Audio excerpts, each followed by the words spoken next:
بسم اللہ الرحمن الرحیم۔ السلام علیکم ورحمۃ اللہ وبرکاتہ۔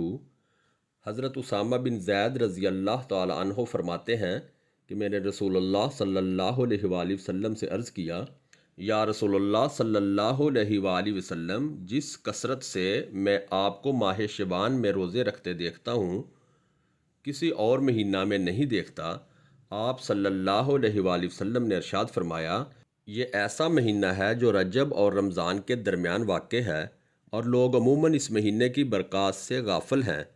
اس ماہ میں اللہ تعالیٰ کے سامنے اعمال پیش کیے جاتے ہیں۔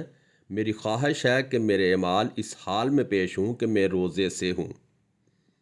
ماہ شعبان کی برکات حاصل کرنے کے لیے اس ماہ میں رمضان المبارک کی تیاری کی جائے، عبادات اور روزے رکھنے کی عادت ڈالی جائے، اور اپنے کاموں کو اس انداز میں نپٹایا جائے کہ رمضان المبارک میں زیادہ سے زیادہ وقت عبادت اور اللہ سے تعلق کے لیے فارغ ہو سکیں۔ میری دعا ہے کہ اللہ پاک ہم سب کو عمل کرنے کی توفیق عطا فرمائے۔ آمین ثم آمین۔ ویڈیو اچھی لگی تو لائک کریں، دوستوں سے ثواب کی نیت سے شیئر کریں، اور مزید ویڈیوز دیکھنے کے لیے چینل کو سبسکرائب ضرور کریں۔